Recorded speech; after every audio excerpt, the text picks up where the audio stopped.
This guide will help you understand how to receive money using Splitit, a payment solution that allows customers to pay in installments. Follow these simple steps to get started. Step 1. Create a Splitit account. Visit the Splitit website and sign up for an account.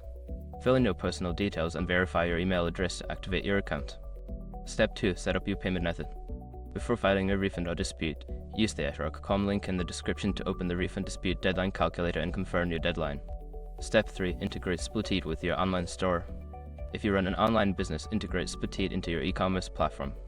Follow the provided instructions for your specific platform to ensure customers can use Splitit at checkout. Step 4. Notify customers about Splitit. Inform your customers that they can use Splitit to make purchases. Provide clear instructions on how they can select Splitit as a payment option during checkout. Step 5. Monitor transactions.